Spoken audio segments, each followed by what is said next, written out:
सदा परिभवग्नमभीष्टदोहम् तीर्थास्पदं शिवविरञ्चिनुतं शरण्यं प्रत्यार्तिहं प्रणतपालभवाब्धिपोतम् वन्दे महापुरुष ते चरणारविन्दम् अखण्डानन्दबोधाय शिष्यसन्तापहारि सच्चिदानन्दरूपाय रामाय गुरुवे अखण्डमण्डलाकारं व्याप्तं येन चराचरं तत्पदं दर्शितं येन तस्मै श्रीगुरुवे नमः। नित्यशुद्धं निराभासं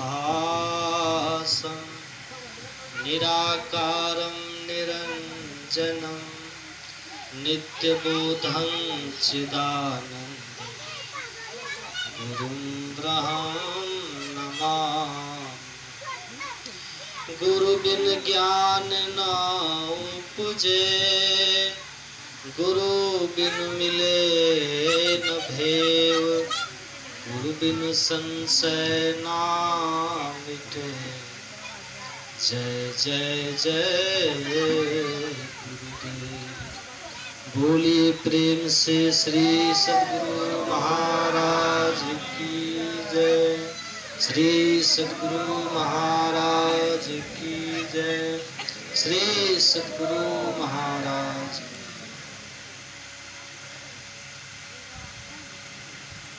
मंचासीन विनम्रता सरलता की प्रतिमूर्ति गैरिक वस्त्रधारी बाल ब्रह्मचारी पूज्य स्वामी महेश्वरानंद जी महाराज के पाद पद्मों में नमन। अर्चनीय वंदनीय साधु समाज के चरणों में नमन। धर्म प्रेमी महानुभावों, पूजनीय माताओं तथा भक्तिमती बहनों, आज हम लोग नए घर बनने के उपलक्ष्य में सत्संग कर रहे हैं। गुरु महाराज की महती अनुकंपा से यहाँ आज और कल सत्संग चलेगा और यह करते ही रहना चाहिए। हमारे गुरु महाराज जी कहते थे, यदि कोई व्यक्ति केवल सत्संग करे और ध्यान नहीं करे तो सत्संग का फल देखने में नहीं आता। यदि आप सत्संग के फल को देखना चाहते हैं तो उसके लिए ध्यान करना पड़ेगा। तुलसीदास जी लिखते हैं रामायण में, सुनी समझहि जन मुदित मन, मज्जहि अति अनुराग, अल्लाह ही चारि फल अछत तनु साधु समाज प्रयाग। तुलसीदास जी कहते हैं, जो सत्संग में सुनते हैं, समझते हैं प्रसन्न मन से और निधिध्यासन भी करते हैं, उसका फल यह है अर्थ धर्म काम और मोक्ष की प्राप्ति होती। लेकिन कोई सत्संग को केवल सुनते रहे और केवल समझते रहे और सोचे कि चारों फल हमको मिल जाए, ये असंभव। तो मिलता है कब?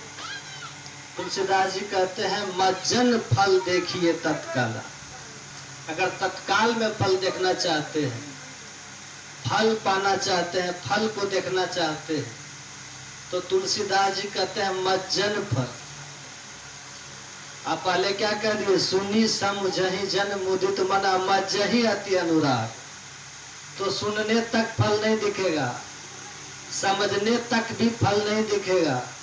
अगर फल चाहते हैं, फल देखना चाहते हैं, तो इसके लिए मज्जन करना होगा। तुलसीदास जी कहते हैं मज्जन फल देखिए तत्काला। तत्काल मतलब तुरंत, शीघ्र, सद्य। अगर फल चाहते हैं इसके लिए मज्जन। अब मज्जन का अर्थ क्या होता है? अभ्यास, निधिध्यासन। जो अभ्यास करना प्रारंभ कर देते हैं तो उनको सत्संग का जो फल है वह फल भी देखने में आ जाता है। लेकिन यहाँ हम लोग देखते हैं सत्संग के समय तो भीड़ हो जाती है, यद्यपि जितनी भीड़ होनी चाहिए उतनी अभी है नहीं, लेकिन जितनी भी भीड़ अभी है बहुत है। ध्यान के समय, अभ्यास के समय लोग बैठते नहीं हैं, इसलिए फल देखने में नहीं आता। हमारे गुरु महाराज जी कहते हैं यदि कोई व्यक्ति ध्यान करे, मतलब अभ्यास करे, पहले तो ये कह दिया कि यदि कोई सत्संग करे ध्यान नहीं करे तो फल देखने में नहीं आता। अब यदि कोई व्यक्ति ध्यान खूब करे, सुनिएगा, और सत्संग ही नहीं करे तो ध्यान कर ही नहीं पाए। वो धीरे धीरे सत्संग छोड़ने के कारण, सत्संग से दूर रहने के कारण, सत्संग से विमुख रहने के कारण, सत्संग से बिलगाव के कारण, दुराव के कारण वो धीरे धीरे ध्यान से भी दूरी बना और वो नास्तिक बन जाएगा, रोगी बन जाएगा। तो उदाहरण में समझाते थे, उदाहरण देकर के, जैसे आप अग्नि जलाते हैं ना, अग्नि जलाइए और हवा नहीं चले, अग्नि धधकेगी। आप अग्नि को प्रज्वलित करना चाहते हैं, अग्नि को धधकाना चाहते हैं, तो उसके लिए हवा चाहिए। उसी तरह से कोई ध्यान करना चाहते हैं, ध्यान को तीव्र बनाना चाहते हैं, ध्यान को फलप्रद बनाना चाहते हैं, ध्यान को सार्थक बनाना चाहते हैं, ध्यान के यथार्थ फल को पाना चाहते हैं, तो उसके लिए सत्संग करना अनिवार्य है। सत्संग नहीं करेंगे तो भटक जाए। और दूसरा उदाहरण देते थे, जैसे आप भोजन करते हैं ना, खूब भोजन कर लीजिए, अच्छा से पौष्टिक भोजन करिए। आपने खूब अच्छा स्वादिष्ट सुस्वादु भोजन किया, पौष्टिक आहार आपने लिया, खूब बढ़िया भरपेट आपने खाया, आज जल नहीं पीजिएगा तब क्या होगा? अन्न का रस बनेगा। बहुत अच्छा आपने अन्न ग्रहण कर लिया, आज आपने जल ही पान नहीं किया, जल ही नहीं पिया, तो अन्न का जो पाक होना चाहिए भीतर में, अन्न को जो पचना चाहिए भीतर में, अन्न का जो रस बनना चाहिए भीतर में, वो रस नहीं होता है। इसीलिए रस बनाने के लिए, अन्न को सुपाच्य कर, अन्न को पचाने के लिए, अन्न का पाक हो, पचे, इसके लिए हमें जल पीना अति आवश्यक होता है। ऐसे ही कोई व्यक्ति ध्यान खूब करे और सत्संग ही नहीं करे तो ध्यान उसको पचेगा नहीं। या तो पहले तो ध्यान बनेगा नहीं, अगर ध्यान कहीं बन भी गया, उसका अपने भीतर कुछ अनुभूति उसको मिल भी गई, कुछ झांकी उसने अपने अंदर में देख भी ली, तो उसका वो दुरुपयोग कर बैठेगा। क्रोध के पीछे दुरुपयोग कर देगा, काम के पीछे दुरुपयोग कर देगा, ईर्ष्या द्वेष के पीछे उस ध्यान के फल का दुरुपयोग कर देगा। लेकिन जो सत्संग करते रहते हैं, सत्संग क्या है? ये छेड़ी के समान है। सत्संग क्या है? ये कंट्रोल करता है सत्संग। तो सत्संग बहुत आवश्यक है। ध्यान के फल को देखना चाहते हैं तो सत्संग कीजिए, और सत्संग के फल को शीघ्र देखना चाहते हैं तो ध्यान कीजिए। आप कोई पेड़ लगा दीजिए बाहर में, आप पेड़ को धूप नहीं मिले तो पेड़ में वृद्धि होगी? आपने कोई पेड़ लगाया, कोई पौधा आपने लगाई खेत में अथवा बाड़ी में कहीं भी, उसमें धूप लगी ही नहीं, उसको ऊर्जा मिलेगी? पेड़ को धूप से, सूर्य प्रकाश से, सूर्य किरण से उसको एनर्जी मिलती है, ऊर्जा मिलती है पेड़ को, उसका फिर विकास होता है, उसकी वृद्धि होती है। लेकिन हमने पेड़ लगा दिया, सब कुछ हमने किया, कभी उसको सूर्य का प्रकाश मिला ही नहीं, तो कैसे बढ़ेगा वो। उसी तरह से हमने ध्यान किया, लेकिन महापुरुषों के ज्ञान का प्रकाश मिला ही नहीं। जो मोह रूपी अंधकार को नष्ट करने के लिए सूर्य प्रकाश के समान है महापुरुषों का ज्ञान, वो ज्ञान का प्रकाश कभी मिला ही नहीं। तो ध्यान जो हमने किया ना, उसमें सिद्धि रूपी पादप का, सिद्धि रूपी पेड़ का, सिद्धि रूपी पौधा का विकास ही नहीं हुआ। इसलिए सत्संग और ध्यान दोनों बहुत आवश्यक है। और आप बाहर में देखते होंगे ज्ञान होता है, बाहर देखने से ज्ञान होता है ना। बाहर के ज्ञान को हम क्या कहते हैं? भौतिक ज्ञान। भौतिक ज्ञान कहिए या फिर सांसारिक ज्ञान कहिए, एक ही बात है ना। ये भौतिक ज्ञान है, बड़े बड़े जो हम लोग देखते हैं, बड़े बड़े विकास हो रहा है, बड़ी बड़ी खोजें हो रही हैं, बहुत कुछ जो हम संसार में देख रहे हैं, ये क्या है? ये भौतिक ज्ञान। अब भौतिक किसको कहते हैं? जो पंच तत्वों से संबंधित ज्ञान है। मिट्टी है, जल है, अग्नि है, हवा है, आकाश है, ये पंच तत्व है ना। ये पांचों तत्व से बना हुआ ये संसार है, और उसी पांचों तत्व से बना हुआ हमारा शरीर भी है। आपको पता है ना, राम भगवान ने कहा था, जब बाली का वध भगवान ने किया, तारा रोती थी, तो तारा से भगवान ने कहा था, क्षिति जल पावक गगन समीरा, पंच रचित यह अधम शरीरा। ये पंच तत्वों से बना हुआ शरीर है देवी। तो जैसे पांच तत्वों से हमारा शरीर बना हुआ स्थूल शरीर है, इसी तरह से स्थूल संसार भी पांच तत्वों से बना हुआ। इसी से संबंधित जो ज्ञान है उसको क्या कहते हैं? भौतिक ज्ञान है। एक अर्थ में, ऐसे भाव तो बहुत है, पर एक मोटे भाव में, एक ये भाव में बता रहा हूं। ये भौतिक ज्ञान कितना भी आपको हो जाए, बहुत ये भौतिक ज्ञान आपको हो जाए, इसका संस्कार आपके चित्त पर पड़ता भी है, लेकिन इस ज्ञान को पा करके हम फिर से मनुष्य बनेंगे, इसका कोई निश्चित नहीं है। हमने भौतिक ज्ञान बहुत पा लिया, हम पढ़ करके इंजीनियर बन गए, पढ़ करके हम डॉक्टर बन गए, बहुत भौतिक ज्ञान हमने पढ़ा, दुनिया के बड़े बड़े पद पर हम चले गए, भौतिक ज्ञान से हमने बहुत लाभ ले लिया, लेकिन इस ज्ञान को प्राप्त करके मर करके फिर से हम मनुष्य बनेंगे, इसका कोई निश्चित नहीं है। हाँ, लेकिन चित्त पर संस्कार आपको रहेगा। आपने देखा होगा, यदि कोई पढ़ लिख करके कोई बड़े इंजीनियर हो जाते हैं ना, तो उनके पास तो बहुत क्षमताएं हो जाती है, बहुत ज्ञान उसके पास होता है। आप कोई इंजीनियर है तो वो बिल्डिंग बनाएगा। सो रहे हैं क्या? सो रहे हैं कि सुन रहे हैं? हम ऐसे बोलते जा रहे हैं, है?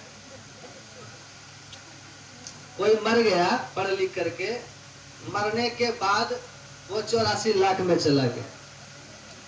84 लाख में ऐसे ऐसे जीव को आप देखिएगा जो निर्माण काम में बड़े दक्ष होते हैं। चोचा पक्षी को आपने देखा कभी? चोचा पक्षी देखे? चोचा पक्षी को देखे? चोचा पक्षी को आप देखिए, कहीं तार का पेड़ हो ना, तार के पेड़ में उसका देखिए घोंसला, क्या खूबसूरत वो बनाता है। वर्षा के समय पानी नहीं जाता, आश्चर्य लगेगा आपको, आधी तूफान में छत भी छत नहीं होता। वो कहां से उसको कला आई? मानव तन में जो था, जो कोई निर्माण कार्य की कला उसके भीतर थी, वो संस्कार वहां काम कर रहा है, लेकिन उस ज्ञान से पुनः मनुष्य बने, ये नहीं हो सकता, ये नहीं हुआ उसको। आप देखिए ना, अभी हम मनुष्य है ना, कुछ बीमार पड़ते हैं, अस्वस्थ हो जाते हैं, हम तो वैद्य के पास जाते हैं, डॉक्टर के पास जाते हैं, हमारा वो इलाज करता है, हम स्वस्थ हो जाते हैं। लेकिन आपको पता है, जितने जीव जंतु हैं, अपना डॉक्टर आप होता है वो। आप देखिए, किसी का पैर कटे ना, किसी गाय किसी भैंस का, आप देखिएगा वो अपने घाव को आराम आराम से जीभ से चाटता है। ये कला उसको किसने सिखाई है? और उसके जीभ में जो लार होता है ना, वो लार एंटीबैक्टीरियल होता है, वो एंटीबायोटिक का काम करता है। क्या हुआ? नहीं अच्छा लग रहा सत्संग क्या? हाँ?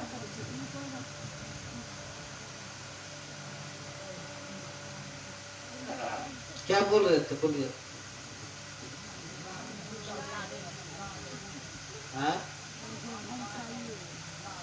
ऐसे डिस्टर्ब नहीं कीजिएगा, कोई शांति से सुनिए, थोड़ा तपस्या कीजिए ना, तब सत्संग का फल मिलेगा। घर वाला सुख खोजिएगा, सत्संग में तो नहीं मिलेगा। तो उसका घाव ठीक हो जाता है। ये भौतिक ज्ञान ऐसा ही है, भौतिक ज्ञान कितनों हमारे पास हो जाए, इस ज्ञान का कोई ठिकाना नहीं है कि पुनः हमको मानवता नहीं मिले। लेकिन एक होता है अध्यात्म ज्ञान। अध्यात्म ज्ञान की विशेषता क्या है? अध्यात्म ज्ञान कहते किसको है? अध्यात्म किसको कहते हैं? आप पढ़िए, गीता का 8वां अध्याय पढ़िएगा। 8वां अध्याय में अर्जुन ने श्री कृष्ण से कई प्रश्न किए, भगवान से कई प्रश्न किए। अब भगवान तो समर्थ है ना, भगवान श्री कृष्ण के लिए कहा गया है कृष्णस्तु भगवान स्वयं, साक्षात ब्रह्म है श्री कृष्ण, भगवान है कृष्ण। सृष्टि के यथार्थ का जिनको पता है, अभी तो आप हम लोग सुनते हैं ना, जगत प्रसव करता ईश्वर का तत्व ज्ञान प्राप्त करने के लिए, इसका बहुत भाव है। एक भाव ये भी है इसका कि तीनों का यथार्थ ज्ञान, किसका किसका? जगत का, प्रसवकर्ता का और ईश्वर का। जगत अलग है, प्रसवकर्ता अलग है और ईश्वर अलग है। अगर तीनों के यथार्थ को, ज्ञान को जानना चाहते हैं तो उसके लिए ये 4 प्रक्रिया है। वो क्या है? मानस जप, मानस ध्यान, दृष्टि योग, ये करना होगा। लेकिन भगवान कैसे है? भगवान जगत के भी यथार्थ को जानते हैं, भगवान जगत प्रसव कर्ता के यथार्थ को भी जानते हैं। अब भगवान तो भगवान खुद भगवान है ही। ऐसे जगत के यथार्थ को जानने वाले श्री कृष्ण ऐसे भगवान है। तो उस भगवान से अर्जुन ने प्रश्न किया है, मतलब भगवान श्री कृष्ण संसार के भी यथार्थ को जानते हैं, भगवान श्री कृष्ण संसार बनाने वाले के भी यथार्थ को जानते हैं। और आपको पता है ना, ईश्वर परमात्मा कुछ नहीं करते, वो अकर्ता है, अजन्मा है, अविकारी है वो। तो ऐसे जो परमात्मा है उनके भी यथार्थ को जानते हो।